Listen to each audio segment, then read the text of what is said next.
Hello, can you all hear me? Yes, if you can hear me. I hope you can hear me. Oh, oh.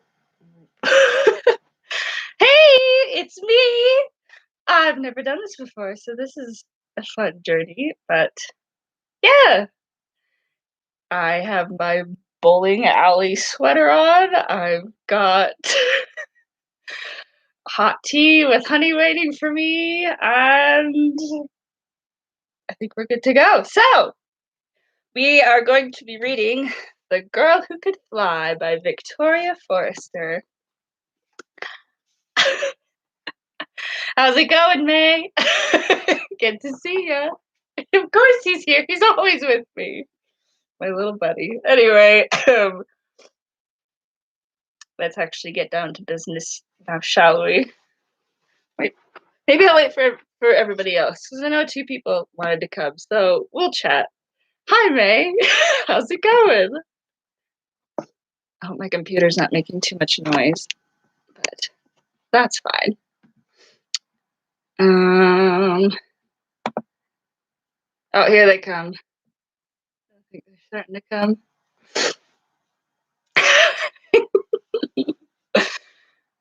Oh my gosh. There she is. Hello, Emma. How's it going? Ooh, what are you knitting? Post what link? You post the link.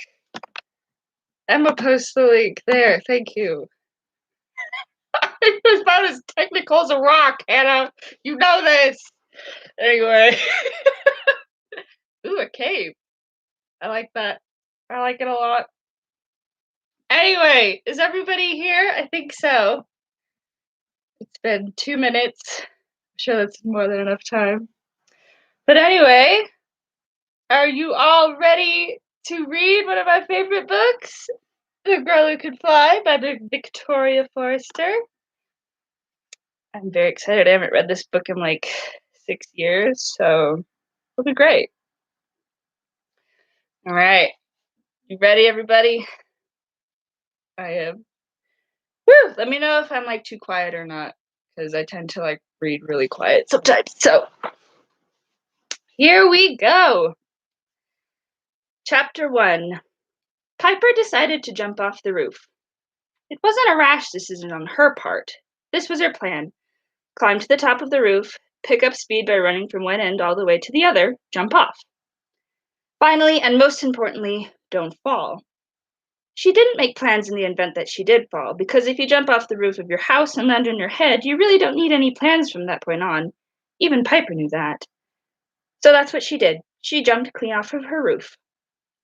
But before we get to what happens next, you'll probably need to know a thing or two about a thing or two.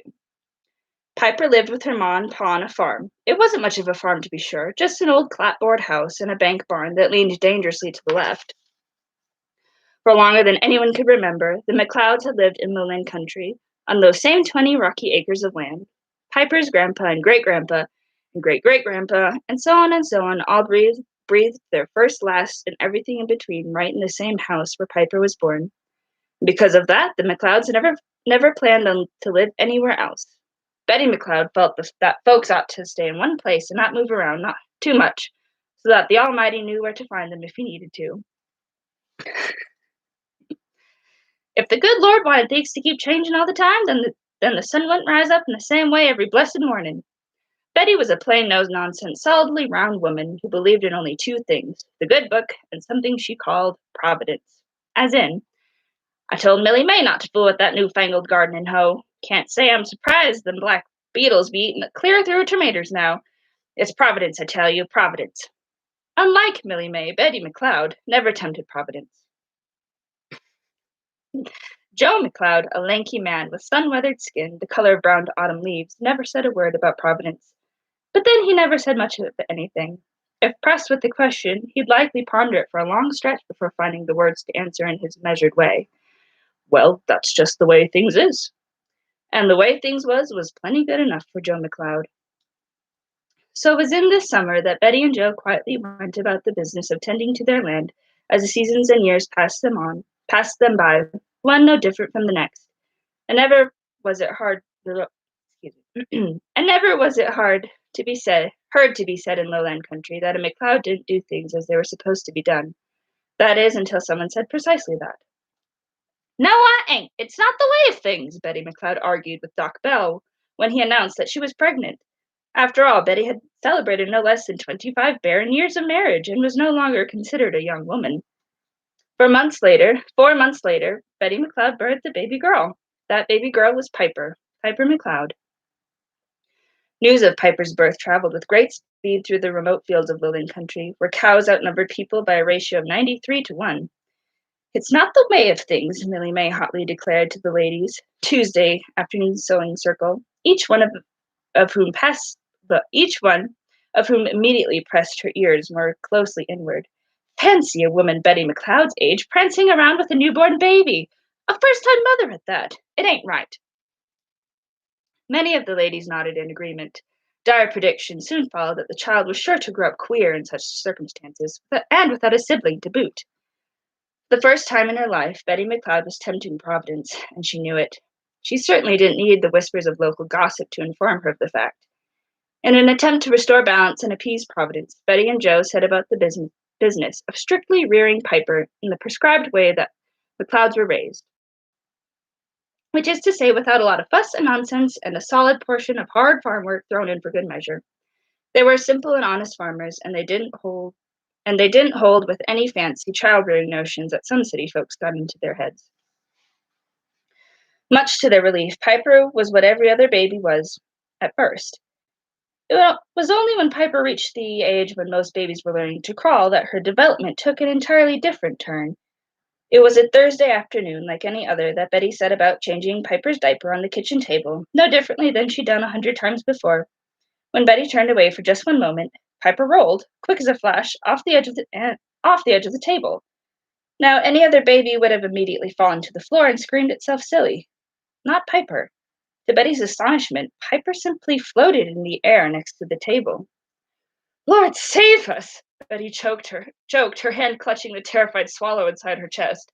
Piper giggled and bobbed up and down in the air. Betty quickly scooped Piper into her arms and held tightly onto her from that moment on. The word Providence flashed through Betty's mind. This is what you get when you don't do things as they should be done. The left side of her head said to the right. As time passed, and despite Betty's sincere prayers, the situation got worse, not better. Piper was discovered bobbing about the parlor ceiling and either wouldn't or couldn't return to the ground. Joe was dispatched out to the shed to fetch the ladder. Several weeks later, in the wee hours of the night, Joe discovered Piper sleep floating several feet above her crib. Then there was a particularly gusty day that Piper suddenly took to floating and was swept up in a wind that carried her 3 full fields before she became snared in the branches of a tree, and Joe was able to fetch her down. When Piper reached the age of 5, she was still known to unexpectedly float across a room. Betty finally felt that the time had come to broach the matter. Seems like she ain't normal, is all I'm saying, Betty helplessly offered to Doc Bell. How's that? Doc Bell questioned. Doc Bell had seen generations come and go, and all manner of things happen to them in lowland country. He'd see the youngest Smith boy cough up a screwdriver and a whole package of 2-inch nails. He'd been there when Clara Cassie American's head turned all the way around and then back again. Doc Bell had even seen a grown man talk backwards after he was bumped on the head by a hay baler. The little girl dangling her legs off the examining table had 10 fingers and 10 toes and was no taller or smaller nor smarter nor dumber, no thinner, no fatter, or than any child her age should be. She was, in short, like every other child in the farming community of Lowland. Well, Mr. McLeod and we've been noticing that she's, stammered Betty, not exactly sure how to describe her condition. Well, she's a mite high-spirited. Doc Bell chuckled and turned away to wash his hands. A child her age should have plenty of energy to spare, but it isn't anything you need to worry yourselves about. Give her plenty of exercise and lots of fresh air. Nothing wrong with her. She's as normal as you or I. When Doc Bell turned back around, he discovered that Piper had somehow managed to hoist herself 5 feet into the air, where she was dangling on the light fixture that hung from the ceiling. There she began to swing back and forth For the briefest moments, Doc Bell looked into Betty's alarmed face, and the notion that Piper McLeod might indeed be more than high-spirited crossed his mind. Doc Bell was a man of science, though, and so he naturally let the matter go. "You've got a little monkey on your hands, Mrs. McLeod," Doc Bell chuckled. And upon that medical recommendation, and with great relief, Betty decided to let the child be. All the same, she felt it wise to homeschool Piper until such time that her high spirits, however normal they might be, were, well, less high. Just gonna check on the comments real quick. Wow. Yay. Tea break.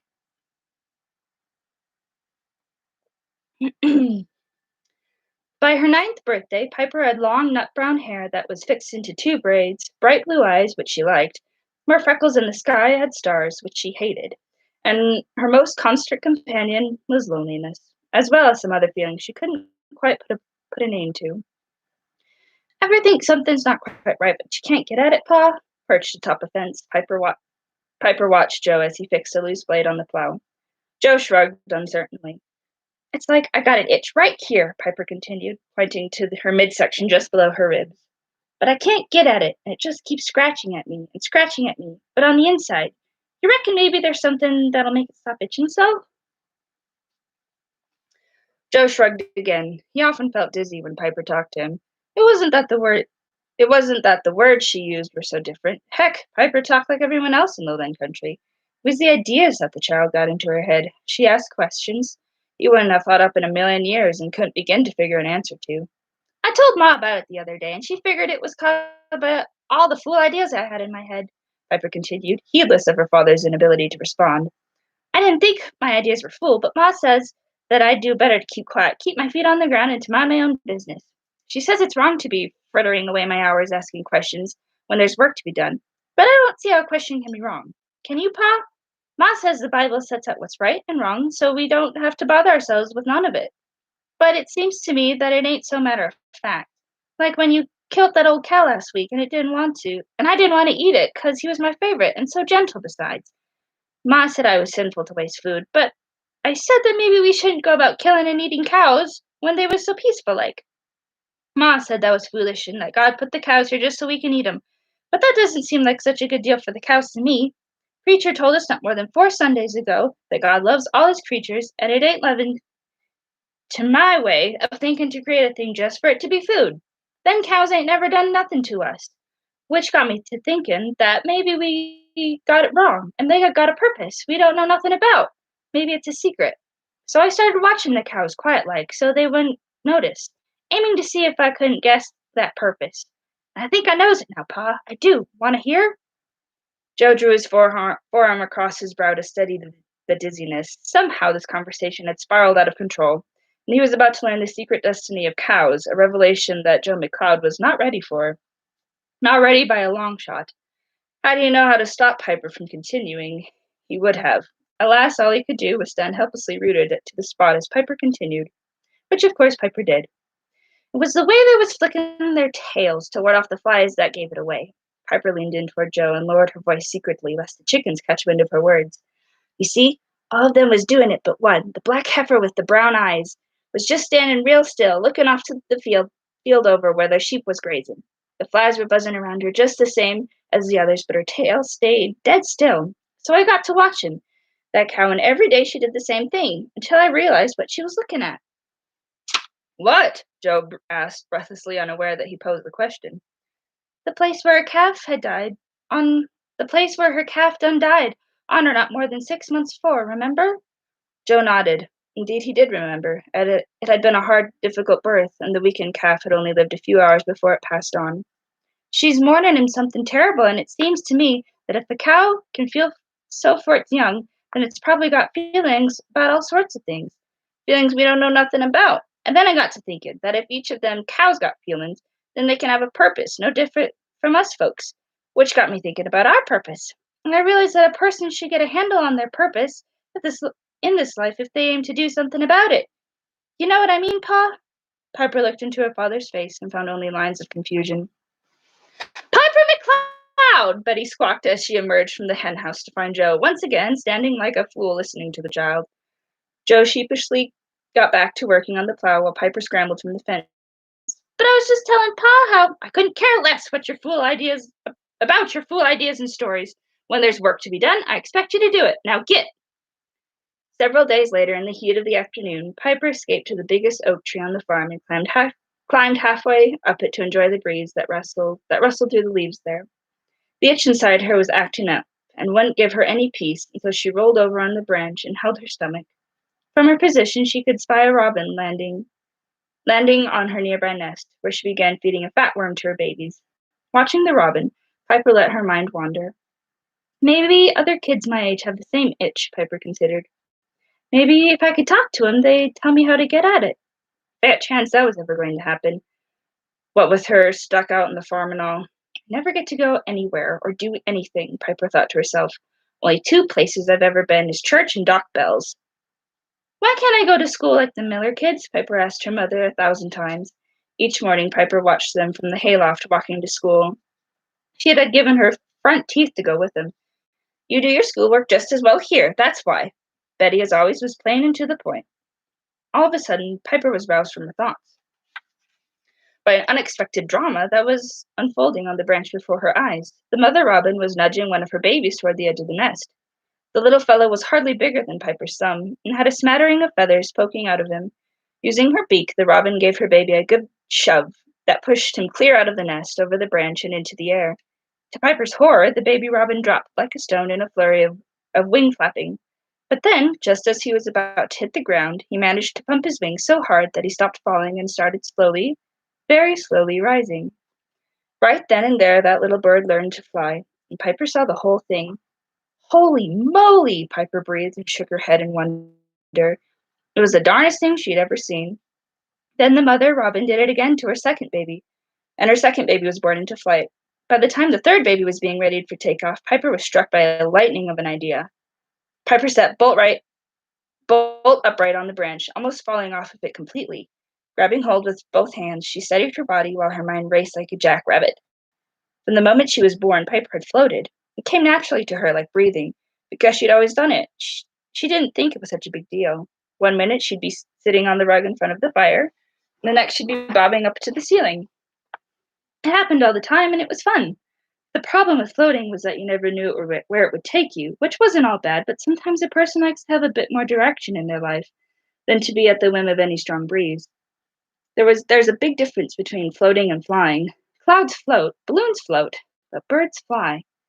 Maybe Ma and Pa just forgot to push me like them baby birds, Piper considered, knowing full well that she was going to have to take matters into her own hands.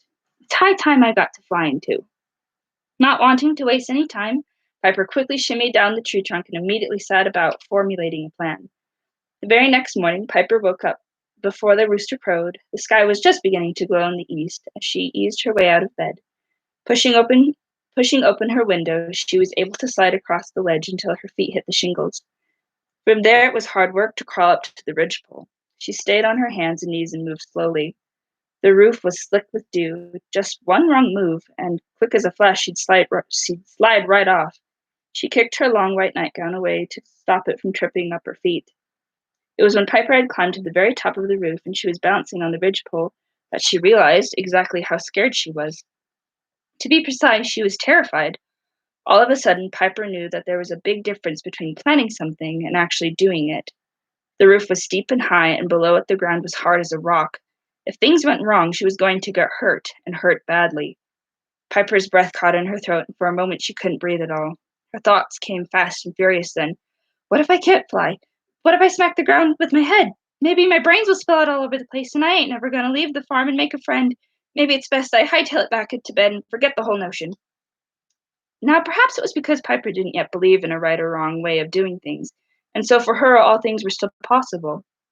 Or maybe it's because the itch deep inside Piper that no one, least of all herself, could get at, was itching so much so that it was going to drive her crazy. Or it could have been the same reason that Piper was able to float, which is to say, no one really knows. Whatever reason it was, Piper stayed on that roof and didn't go back to bed. Instead, she raised her arms up at her sides like an airplane and placed one foot in front of the other. With fear, courage, and anticipation all mixing together in her stomach, she began to walk the ridgepole of her house. Just below where Piper walked by, Betty McCloud woke with a start. She had heard something, that much was certain. "Mr. McCloud!" she hissed. Joe didn't stir. "Mr. McCloud!" This time Betty punctuated her words with a sharply placed elbow to Joe's ribs, and his eyes flew open. "There's someone on our roof!" "What's that?" Joe mumbled, half awake. "The roof! Someone's on our roof!" Betty pointed upward, and Joe heard a scuffling sound above his head. With each step Piper took, she picked up speed until she was running down the ridgepole and fast approaching the place where there was only sky and no roof left. Like the birds, I will fly, Piper imagined the baby robins. And then there was only one step left to take. Piper took it, thrusting herself with abandon into the morning air. It was the cows grazing in the field that were the only ones to see Piper's trajectory. With what they saw was a small girl in a long white nightgown jumping off of the roof and into the sky. For one blissful moment she hung in the air like an angel. Then, just as quickly, the moment passed, and that same young girl fell headfirst like a freight train toward the ground below. The cows had never seen a human do such a thing before, and they watched in mooless astonishment. Not much ever changed on the farm, and even cows can do with a bit of excitement. Just as Piper approached the first bedroom window, it flew open, and Joe, his 12-gauge shotgun in hand, poked his head out. Joe was completely prepared to deal with a mischievous raccoon or that sassy brown squirrel trying to nest in the roof again. He was even ready to tangle with one of the pesky Carlton boys, out rabble-rousing. A young girl hurtling through the air in an attempt to fly, however, was completely outside Joe McCloud's repertoire of possible eventualities. "Ah!" Piper screamed as she screwed her eyes tightly shut. "What the—" Joe's eyes bulged at the sight of Piper plummeting at him. He threw himself backward to avoid a head-on collision and ended up tripping on Betty, who was lurking fearfully behind him. His long legs tangled around themselves, and he was sent sprawling onto the bedroom floor, which was a good thing, too, because he placed himself in the perfect spot to cushion Betty's fall a moment later. So positioned, they did not see Piper falling past the window. In 3 seconds, Piper was going to hit the ground head first. It was going to hurt a lot. Now, 3 seconds isn't a long time. You can count to 3 faster than you can read this. The largest of the cows, the one with the black patch across its right eye, let out a moo in spite of himself. If it wasn't possible to understand cow mooing, it's likely that he was trying to warn Piper. Piper's eyes were squeezed shut and her face twisted in certain anticipation of the coming impact. She was not more than a heartbeat away from eating dirt when the miraculous happened. Like a plane in the air show, Piper grazed the ground in a death-defying loop that changed her course by 180 degrees and turned her face from the ground to the sky. She sailed upward with the unexpected thrust and precision of an F-22 Raptor. With her eyes clenched shut, Piper continued to brace for an impact that never came. "Cock-a-doodle-doo!" the rooster crowed. It wasn't until Piper was touching the blue and gold of the rising sun, and the mist of a cloud doused her face with a fine, cool tickle, that she allowed herself a tiny peek through her right eye. The vision she caught out of it was so surprising and strange that she closed it tightly again. She tried the view from her other eye, and it proved to only mirror her first glimpse. Slowly, very slowly, she opened both eyes. Oh, but what a world she saw! The green fields rolled out in every direction, and glistening streams cut through some of them. The clouds disappeared into the mist the closer she flew toward them, and the breeze lifted her higher. Piper dipped and dived, twirled and whirled in a sky that was every color from white to blue to orange to pink. "Whee!" Piper gleefully screamed. "I can fly!" she called out in the morning sun. "I can fly!" In the farmhouse below, Joe and Betty unsteadily rose to their feet, gripping the edge of the windowsill. They peered out and caught their first glimpse of a little girl in a white nightgown flying through the air. At long last, there was no doubt in either of their minds that their daughter, Piper McCloud, did not do things as they had always done. For once, Betty could think of nothing to say. Instead, she watched Piper fly back and forth until the world began to spin, and black dots appeared before her eyes, and she sank down to the floor in a dead faint. End of chapter 1. Oh, I was gonna mention, there's 21 chapters in this book, so I figured we could read 3 a day and finish it out in a week or so, depending on how long my voice lasts, and then move on to the second one. So here we go. You guys all good so far? Have you read it before, May?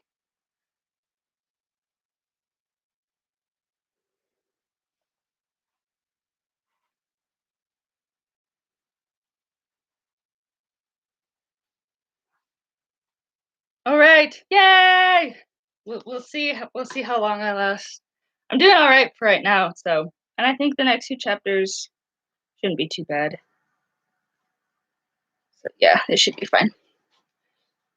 You never, yeah. Not a lot of people know about this book. It's really interesting, but it's really, really good. Like, yeah. All right. Hello. Anyway, on to chapter 2. If the good Lord wanted folks to fly, then he'd gone and given 'em wings, that's what. Betty paced back and forth in the parlor like a wet hen with a bad case of lice. Dazed and sick with worry, Joe merely shook his head or nodded in agreement to whatever it was she said. Piper had fantasized about her parents being jubilant. In reality, she'd have been satisfied with happy. At that moment, she was even willing to settle for not mad. But didn't you see? I can fly! She emphasized each word just in case there was confusion on anyone's part as to what had just transpired. That flying ain't normal. It ain't natural. Lord above, if the new minister were to see you, there's no telling the things he'd preach at us. But, and when Millie May gets to gossiping about this, heaven protect us, you don't see other young'uns gadding about up in the sky, do ya? But I don't gets to see no other young'uns, 'cause you won't let me, Piper argued, finally getting a word in. Watch your lip, little missy. I didn't raise a child to sass me back, Betty warned. And I can tell you they don't fly, and neither should you. It's just plain wrong. But it ain't the way of things. Betty clutched her nightclothes about her, fuming. You listen to me, Piper McLeod. But Ma, Joy was bursting out of the place inside Piper that not more than a day before had been a terrible itch. Maybe there's a reason for it, something special. Like the way you says the Lord works in mysterious ways. Don't you take the Lord's name in vain. But Piper, my mind's made up, and there's no changing it or arguing around it. There ain't no earthly cause for a young'un to be meddling up about in the sky. I'm putting my foot down. Betty wagged her index finger at Piper in utter seriousness. No more flying, and that's all there is to it. You hear? But Piper was promptly silenced by the grim determination in Betty's eyes. This is just plumb crazy, Piper fumed inwardly. They might as well have asked her to stop breathing air as to expect her to turn her back to the wonders of flying. The fact of the matter is, the minute you get a mouthful of blue sky dancing across your taste buds, there's no keeping it from you, no matter how much trouble you'll be getting yourself into. Betty and Joe accepted Piper's stunned silence as agreement. Sure as anything you'd get attacked by some rabid bird. It ain't no place for a young'un up there. Betty sniffed, considering the night her clothes. And so Piper meekly nodded her head and let her folks believe what they wanted. First chance she got, though, she rushed off to the backfield where no one would see her. Shaking with anticipation, she scrambled atop a boulder jutting from the side of the hill and threw herself off it and landed on her backside. Hard. Ow! Getting up, she dusted herself off and did it again. Wouldn't you know it, but it happened a second time. Piper couldn't have been stuck tighter to the ground than if her feet had been glued to it. Not that she let that stop her from trying for one single minute. Piper jumped and fell and jumped and fell. That was how Piper spent her first day of practice. It was discouraging to say the least, but it taught Piper a valuable lesson. Flying doesn't come easy, even if you're a natural born floater. Raw talent only gets you so far in this old world, and the rest is a whole lot of practice, persistence, and perspiration. She got lucky on her first jump, beginner's luck. But from there on out, Piper fought tooth and nail to get herself back up into the sky and to be a real honest-to-goodness flyer. Days and weeks passed by, and Piper continued to practice every single day with little or no success. She often wished she had someone to teach her instead of having to figure it all out herself. Each mistake cost her a bruise or a bump, and her body was fat, becoming a black and blue testament, and her many trials and errors. Lesson 1, as Piper soon discovered, was never think about the ground, ever. The second she even considered the possibility that she might fall, she fell, and some part of her body was hitting some part of the earth. The sky was her goal, and she trained her mind to think of nothing else. As soon as Piper mastered the whole thinking part, she was able to get back up into the sky, and that was when she stumbled across lesson 2. You can fly without having to actually jump off of anything. The first step in achieving this, as Piper learned, was to stand perfectly still and close her eyes. Then with all her might she'd think, I'm as light as a cloud, as free as a bird. I am part of the sky, and I can fly. But the trick to it was that she'd think that and nothing else, and then hold the thought for a long, long time. Try it. It's a lot harder than you might think." Then her whole body would get relaxed, and this tingling sensation would start pumping right out of her heart and spread like wildfire through every place in her body until she was almost burning up with all the tingling, and that was when her feet would rise up off the ground and she'd be flying. 2 weeks after she started practicing, Piper was finally able to get into the sky and stay there. It happened on a Tuesday. Piper was hot from standing in the field under a blistering sun and focusing with every ounce of her being. "Dang it all," she muttered after a third failed attempt at lifting off. Taking her position again, she stood very, very still and thought only one thought with all her might. Tingling began to fill her body, and then she thought harder. "I'm part of the sky, and I can fly." The tingling grew and grew, and that was when her feet left the ground. "I'm as light as a cloud, as free as a bird." She rose higher and higher. The further she went, the lighter she felt, and still she clung to the thought. At 40 feet into the air, higher than she'd ever gone, she stopped. "I'm a flyer," she whispered, and felt a strong sense of relief and pride. It felt so natural to be in a sky full of clouds and to have birds flying past, like a homecoming. She also noticed that flying up high made all of the things she left behind on the ground seem not as important. They were so small, after all, and the sky was so big. Swooping over the summer crops of corn, wheat, oats, and barley, she dipped down low and picked stalks as she passed.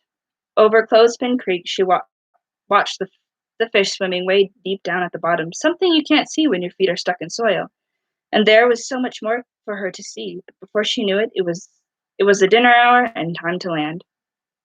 From that moment on, the sky was no longer the limit. In the days that followed, Piper got to see the world for the first time, or at least the world of lowland country. She saw Mr. Stanovas Stanovaslak selling white lightning from a still hidden in the woods. Jesse Jake kissing Beth Bell, his best friend's girl, behind his cowshed, and old maid Gertie Gunn dramatically reading dime door romance novels aloud in her pumpkin patch. She saw other things too. A young fawn delicately taking its first drink from a clear stream, a big brown bear scratching his back against a rock so rigorously that the rock actually rolled away and down a hill, and at the top of an old oak tree, the biggest beehive she'd ever seen. 5 nasty stings later, she decided not to fly by that particular oak tree again.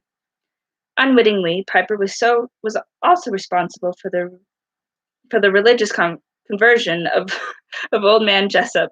While working on his roof, he caught a fleeting glimpse of Piper flying past and instantly mistook her for an angel sent by his recently departed wife. Without delay, the old man, who'd sworn never to set foot in church again, got down on his knees, confessed all of his sins, and, to the astonishment of all, didn't miss church for once from that day on. The new minister thanked God. Piper thanked her lucky stars that old man Jessup wasn't wearing his glasses. Piper was very careful not to fritter away all of her time sightseeing. She considered herself a serious flyer, not a tourist, and set an ambitious learning schedule, which included landing practice, ascent, and descent, velocity, controlling, and hovering. Unfortunately, Piper was not a particularly fast learner, and there was much more error than trial to her flying. Break. Same, May. Basically, my whole family on my dad's side. Anyway. "Piper, you ain't yourself these days." Betty abruptly passed a bowl of string beans to Piper, rousing her from her exhaustion. It had been a hard day of flying, and Piper had yet to touch her dinner. Looking up, she noticed that both her ma and pa were watching her with concern. "Ever since that morning when we catch you, well, since it happened, it's like you've been walking about the place like you was whipped. If you ain't at your studies or your chores, you're off somewhere, and we can't find you, and you're getting so thin you'll fade right away for our very eyes." Betty couldn't help but notice of late that the child wasn't herself anymore, and was shocked to find the house empty and too quiet without Piper's endless questions and unexpected floating. It was like the spark had gone right out of Piper, and Betty feared her spirit had been crushed. "I'm sorry, Ma. Truth be told, it took up Piper's energy learning how to fly, and her body hurt from the bruises that had piled up on top of her bruises that had piled on top of her bruises. Most nights she'd fall asleep at the dinner table before she'd even touched her food. Your pa and I got to talking some," Betty continued. And seeing how you ain't as high-spirited as you was, it's getting so we can hardly recognize you.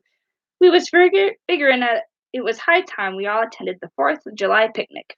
We reckon it'd be just the thing to raise your spirits up some. A picnic? Piper was more shocked than a turkey on Thanksgiving. I get to go to the picnic next week too, Ma? You mean with all the other kids?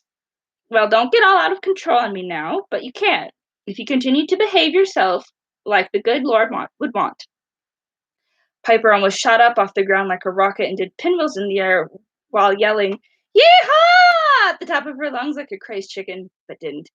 And from that moment on, battled a frenzied ecstasy inside her chest. For the next week, Piper thought nonstop about the picnic. Picnic, she spelled it in her mind, or sometimes she'd do it backward, Cincip. When she wasn't thinking about it, she was peppering her mother with questions. Will there be other young'uns at the picnic? Likely so. Think they'll want to play with me? Don't see why not. Reckon we can stay for the fireworks? For pity's sakes, hold your tongue, child. Which Piper sincerely tried to do, but failed miserably at. End of chapter 2.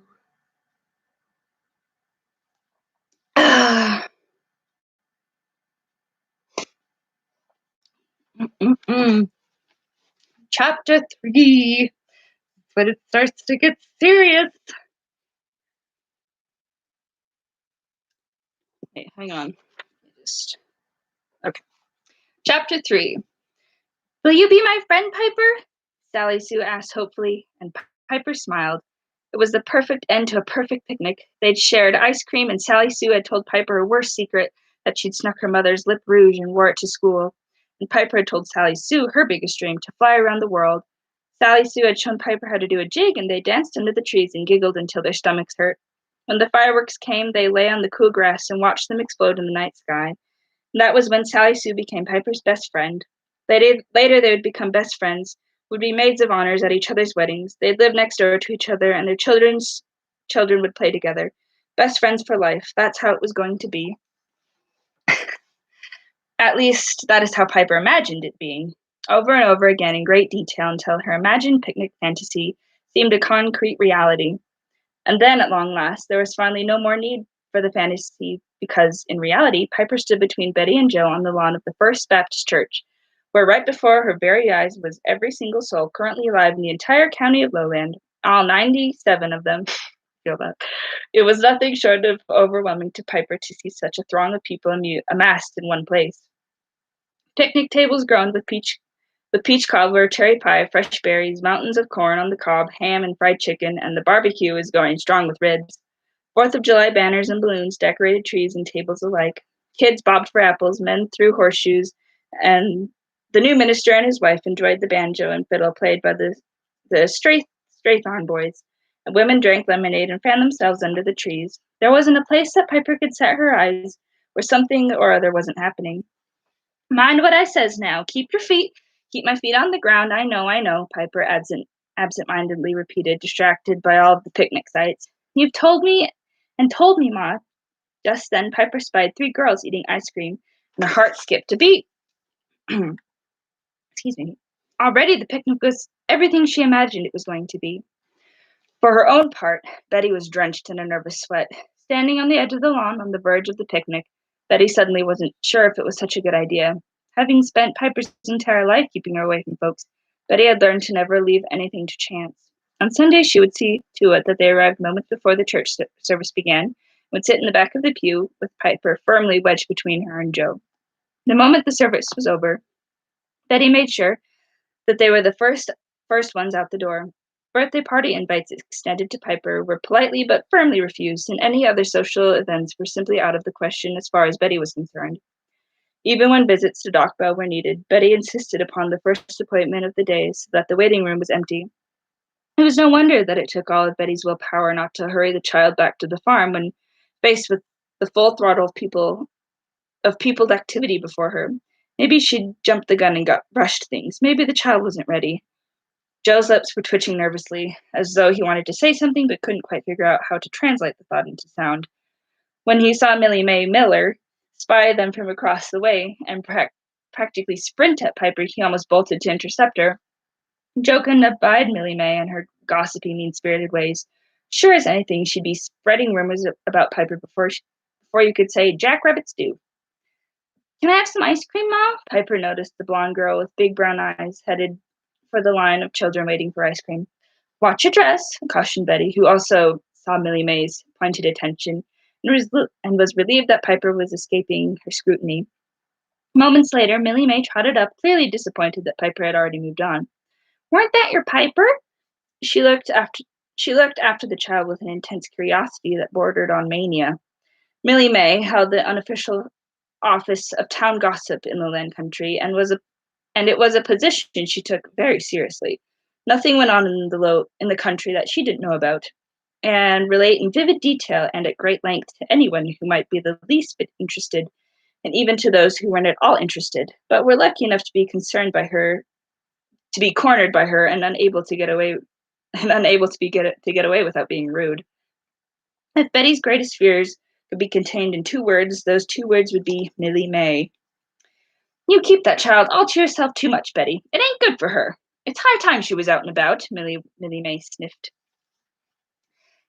Didn't see fit to take her out before? Ain't no one worth her time eating anyways, Betty spat reproachfully. Jo was careful to hide a smile at the full meaning of Betty's jab at Millie May. That's so, Millie May cut back. I heard tell it's 'cause she ain't like other young'uns. The only person who had ever actually said that about Piper was Millie May herself. That's a fat lie, if I ever heard one. Only a fool would go say such a thing. The child's as normal as you or I. Just go ask Doc Bell. Betty was incensed. I reckon I'll make up my own mind on that account, thank you kindly. With that, Millie May stalked away, her head full of steam. Millie May Miller hadn't risen to the post of town gossip for no good reason, and in her gossiping bones she knew that there was something not right about Piper McCloud. May the good Lord help her today. She was going to get to the bottom of it. Piper got into the line for ice cream behind a girl just about her age. As Piper well knew, that girl's name was Sally Sue Miller. After long years of jealousy watching Sally Sue's daily journey to and from school from her perch in the hayloft, Piper was finally standing a foot away from her, and as if by some miracle, Sally Sue, who was all but overcome by desire for a creamy cold treat on such a hot afternoon, breathlessly turned to Piper and exclaimed, My favorite ice cream, strawberry! What's yours? Strawberry! Piper was thrilled that they had already had so much in common. Ever wonder why they call them strawberries? I mean, they don't look nothing like straw. They're red. Sally Sue had never had such a thought, but now that she did consider it, she had to admit that it was mighty strange. Huh, you're right about that. Maybe they should call them blushberries, or rosy berries, or red berries, or scrumptious berries. I ain't never renamed something before. Ever wonder what it'd be like to eat nothing but ice cream all the time? Piper had. I'd have lamb chop ice cream for dinner with the side of corn ice cream. Sally Sue giggled. I'd have bacon and egg ice cream for breakfast. Castor oil ice cream when you're sick, Piper imagined. And ice cream toothpaste before bed. Ice cream sandwiches at school. Sally Sue allowed room for Piper to stand next to her on the line. My name's Sally Sue. What's yours? Everything was going exactly as she had hoped it would. Piper beamed. I'm Piper McCloud. Suddenly, Sally Sue took a step back. Piper McCloud? I heard my mama talk about you. She says you ain't right in the head. Piper gasped, outraged. There ain't nothing wrong with my head. Sally Sue looked at Piper's head closely and indeed could see that nothing was wrong with it. She shrugged. My mama says there is, and she ain't never been wrong before. Sally Sue pointed to where Millie May stood watching them, and Piper instantly recognized her. I can tell you she's wrong now, Piper insisted. How dare she say such things about her? It was so darned unfair, it made her want to holler. Instead, she said, and your mama shouldn't go around kicking dogs. Sally Sue's mouth flew open, and she blushed deeply. My mama ain't never kicked no dog. Has too. Piper had seen it as plain as day when she'd flown over their house not more than a week ago. Has not. And how would you knows anyways? Sally Sue challenged, placing her hands on her hips. 'Cause I saw with my own eyes, that's how. She was right back of the she was right back she was right back of your house smoking a pipe and the dog barked and she kicked its behind so hard it yapped, Piper triumphed. It was a short-lived victory, because Sally Sue's eyes began to swim in tears of shame. "You don't know us. How come you know these things?" she whispered and took another step away. Before Piper could answer, Rory Ray, Sally Sue's oldest brother, came barreling down on them. "Sally Sue, quit your crying, or Ma'll pack us all up home." Rory Ray was quickly flanked by the four other brothers. As an only girl with five older brothers, Sally Sue's life was a torment and the stress was showing. Even her mother had to admit she was a terrible crybaby. "I ain't crying," she wailed. "You is too. I'll whip you if you start your blubbering." "It's her fault," Sally Sue nodded at Piper. "Hey, Ugly, did you make my sister cry?" Rory Ray redacted his wrath at Piper. Redirected his wrath at Piper. I, Piper didn't know how to answer. She hadn't imagined any scenarios like this when she visualized the picnic. Sally Sue sniffed loudly. "Shut your pie hole, Sally Sue," Rory Ray barked at her. "Ma's looking this way." The five brothers gathered around Sally Sue, whose face was red, her eyes bulging with unshed tears, and her lower lip quivering. She couldn't trust herself to speak, so she just pointed at Piper.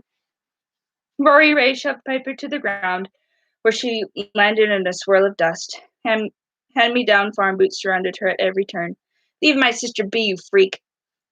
"Hey, ain't you the kid who's got something wrong in the head?" One of the brothers kicked dirt in Piper's face. Piper coughed, choking on the dirt. "Stupid or no, you'll leave her be. You hear, freak?" "Come on, Rory Ray. I want to get me some ice cream," one of the brothers pleaded. Rory Ray grabbed Sally Sue and dragged her in front of all the boys in line, leaving Piper on the ground. Piper sat in the dirt for a long moment, devastated. In the course of only a handful of minutes, she had found and then lost her best friend. It was a terrible and bitter blow, and while the dust swirled around her, Piper mourned the birthday parties, graduations, weddings, and shared birth announcements that were never to be. When the dirt settled, Piper looked up to find Millie Mae Miller's eyes fixed firmly upon her, a sneer twisting at her lips. Piper hated Millie Mae for laughing at her and telling stories that weren't true. How dare folks judge her when they didn't even know her at all? It wasn't right.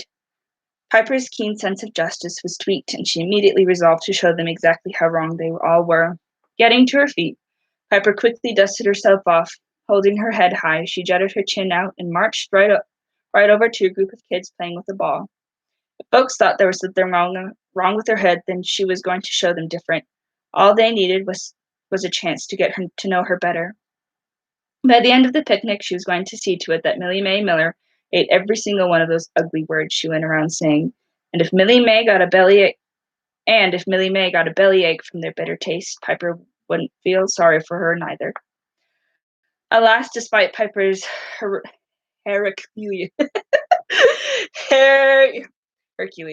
efforts, late afternoon arrived to find Millie Mae no closer to eating her words, and Piper no nearer to securing a friend.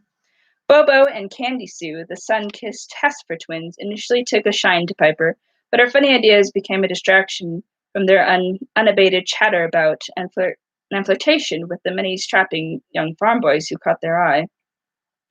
When Piper was unwilling to join them on a trek into the nearby bushes along with the sweaty Stubbing brothers, she was quickly discarded. If Piper had been able to overlook the fact that Jessie Jean Jenkins' chief pleasure was stripping the wings off of struggling flies and then feeding them to her pet spider, Beelzebub, she might have taken Jessie Jean up on the offer of pricking their fingers and becoming blood sisters. Sadly for Jessie Jean, Piper could not. Then, of course, a lot of the other kids recognized Piper's face from church, despite the fact they never said more than one word to her, or she to them. Piper's reputation, courtesy of Millie Mae Miller, had preceded her, and not a single Christian soul among them was willing to give her the benefit of the doubt. Thanks, Hannah.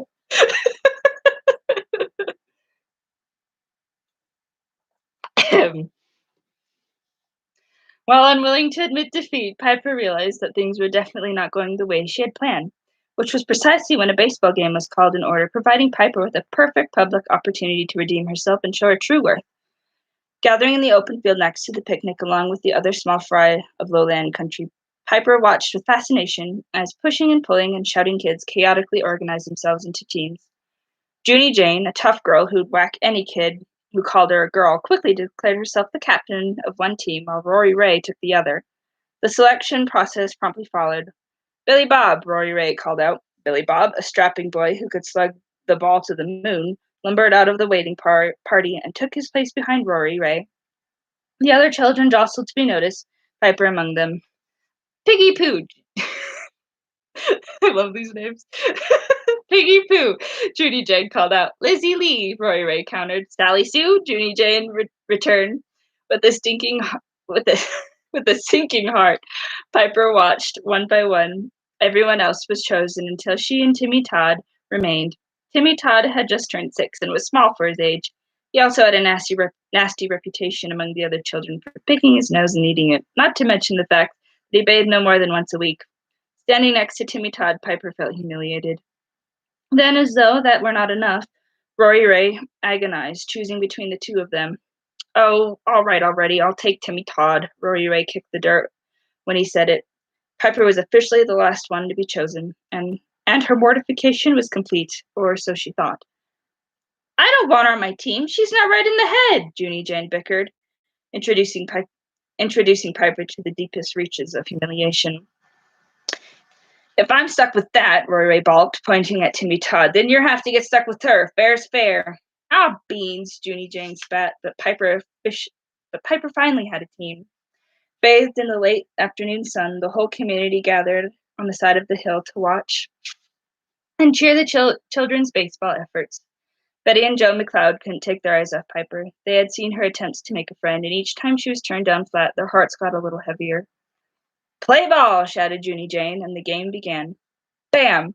Billy Bob hit the ball hard and straight for the outfield, straight for Piper. With her glove held high in the air, Piper reached up on her very, very tiptoes. She stretched as far as she could, careful not to let her feet leave the ground. Despite her every effort, the ball went right over her head and hit the grass 10 feet behind her. She scrambled for it, but her feet clumsily caught on earth.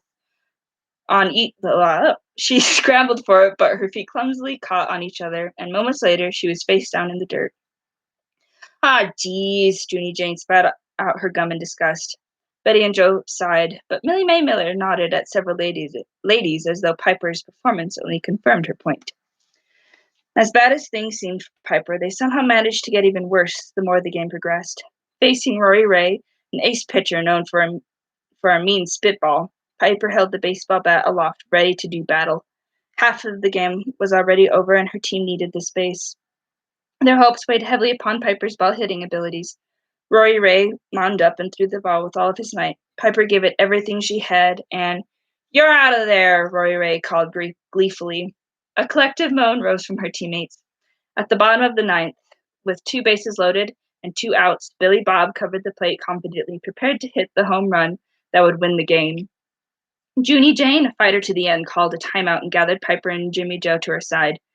Billy Bob's gonna hit hard and far. McLeod, you're on the bench. You'll take McLeod's place on the field. Jimmy Joe. Junie Jane knew that Jimmy Joe could catch a fly in his bare hand on a moonless night. Besides, Piper hadn't caught or hit anything the whole game. Jimmy Joe reached for the glove in Piper's hand, but Piper held firmly to it. I can catch it, Junie Jane, she pleaded. You couldn't catch a cold if you lived in Antarctica without a winter coat. Could too, Piper was reduced to begging. Give me a chance, Junie Jane. I won't let you down. Cross my heart, stick a pin in my eye, and hope to die if I lie. Piper did as many of the arm motions as she could while holding the glove. Give me it, Jimmy Joe pulled roughly to the glove, but still Piper held firm. Junie Jane was not a soft girl. She didn't coo over puppies. She hated the color pink, and unlike every other girl in school, she hadn't once wished that Rory Ray would kiss her. In spite of herself, she suddenly felt embarrassed. In spite of herself, she suddenly felt empathy for Piper McLeod. Had things been different, if there hadn't been something wrong with Piper's head, Junie Jane probably would have given her a shot. As it was, Junie Jane wasn't going to blow the game for some retard. Yikes. Oh, give it over!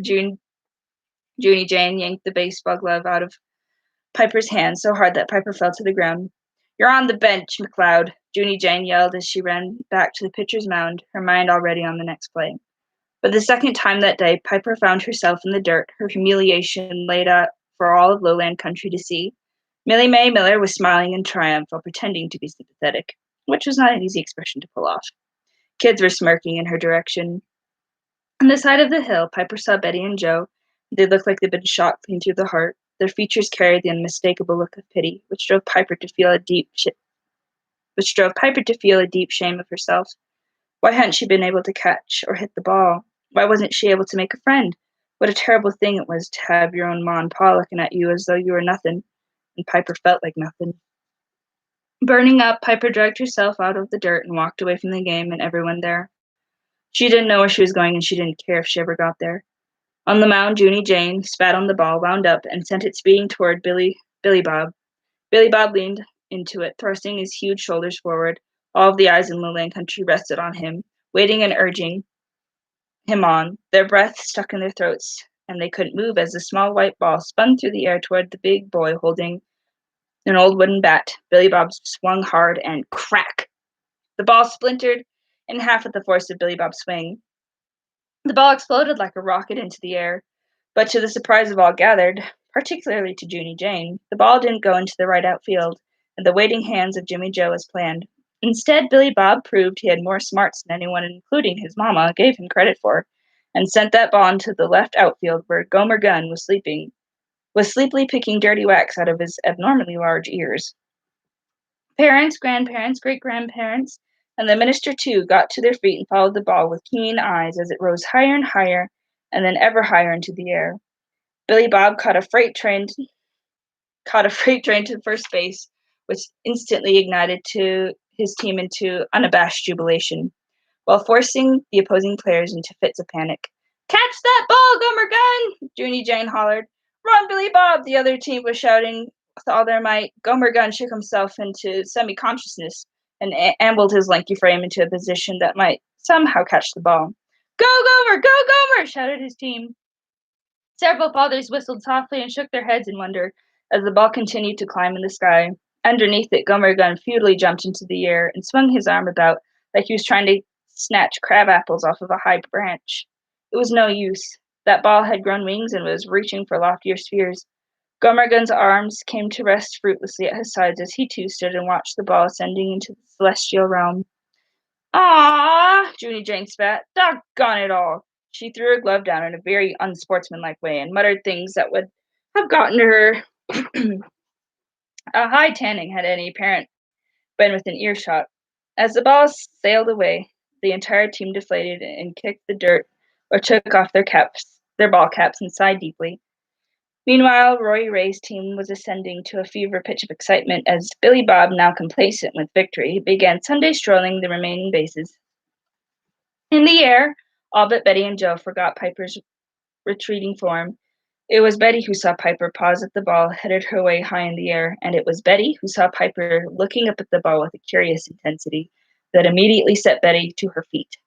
With eyes wide and hand reaching for her heart, Betty whispered, "Dear Lord, no." Piper's entire body was tingling before she even could think straight. There wasn't a doubt in her mind that what she was going to do. She was going to catch that ball and show them all. "Let's see your retard do this, you old bat," she thought at Millie May, spitefully. Less than a second later, Piper's feet lifted off the ground and she launched upward into the air. "Holy cow!" Jimmy Joe stopped short. "Look!" He was the first, besides Betty and Joe, to see Piper flying. He watched her rooted to the spot as the color drained from his face. Seeing his reaction, several kids turned to look, and soon expressions of bewildered wonder, and confusion spread like wildfire across the field. Like an arrow shooting through the air, Piper chased after the ball. She made certain that she held her form, arms and legs straight and steady. She hadn't yet practiced retrieval techniques, and chasing a ball through the air is harder than it looks. Once she got her altitude right, she picked up velocity and sped after it. "You can do it," she cheered herself along as she closed the gap. The tips of her fingers flirted with the leather of the ball. Lunging to snatch it, she missed, then wobbled dangerously on the verge of completely losing control. Adjusting her right arm, she held firm, got her legs back into position, and darted at the ball with all her might. With one final lunge, the spinning orb rested in her victorious hand. Piper immediately stopped in mid-flight and looked at the ball in shock. "I did it!" she whispered, glad and excited and thrilled all at the same time. Suddenly, Piper became so swept up in her victory that she shot up and performed a double spiral backflip. When she was finished, she held the ball high above her head in a pose befitting a pro baseball player in the throes of the World Series and yelled, "Yippee!" The silence that followed her joyful shout was deafening. Even in the sky, Piper suddenly became aware that absolutely no one else was cheering or celebrating. Peering downward, the image of slack-jawed children and amazed farmers greeted her. Piper waited, but it never came. No one cheered. None of the kids asked her to play. Sally Sue did not run over and apologize or beg for friendship. Instead, parents' blank stares quickly turned to concern, and soon they were grabbing the hands of the children and walking, make that dashing away from Piper as though she were a contagious disease. "This is the work of the devil," one woman was heard to say darkly to another. Another farmer shook his head. "She'll be giving all them young'uns bad notions." When Piper's feet hit the ground, Betty and Joe snatched her away without a word. During the entire journey home, not a single syllable was uttered between all three of them. It wasn't until Piper had been placed in a kitchen chair back at the farm that Betty let loose her fury. "What in the name of blazes were you doing, Piper McLeod?" "But Ma, I caught the ball!" Piper held up the ball as evidence. Sometimes it seemed to Piper that her ma and pa missed the point entirely. When all was said and done, it had been a very hard, very confusing day all around for Piper. Nothing had gone as she had hoped, and yet, despite everything, she had at least prevailed and achieved a certain victory by catching that baseball. Surely, she thought, surely she should be getting credit for that. Wasn't that what the game was all about, and what everyone was cheering for? Didn't I do it? "You was flying. I told you and told you." "But Ma, you said there wasn't any use for flying." "But there is, see?" Piper held up the ball a second time because it was a fact. "And I thought of more uses besides, like fixing the barn roof or—" "Piper McLeod!" "But Ma, if you just try flying, I know you'd like it. And I could show you how. It's not difficult, and I already learned a bunch of hard lessons so you wouldn't have to get 'em so painful like I did, and there won't be any more flying around these parts, and I never want to hear you talk or see you up in that sky again. And I mean it this time." Betty stamped her foot. "Go to your room, Piper McLeod." And that ends chapter 3. So, we did it! Woohoo! Woo! That was really fun. I want to keep going, but my voice needs a break. But we did it! It was fun! Did you guys enjoy it? Like, comment, subscribe. Oh dear. Man. Until next time is when things start to get interesting. And when do we get to meet my favorite character? I think it's not till like chapter 7. Yes, it's not till like chapter 7 that we get to meet my favorite character. So, a few more days, but yes, I did read for an hour. I don't know how I did that, but I did it. I'm very proud of myself. Whoop whoop! All right, think I'm gonna call it off. But thanks for joining me, and probably same time tomorrow for part 2. You're right, Emma. She does have a special place among antagonists, or does she? Guess we'll find out tomorrow. Anyway, bye. Love you guys. We'll see ya.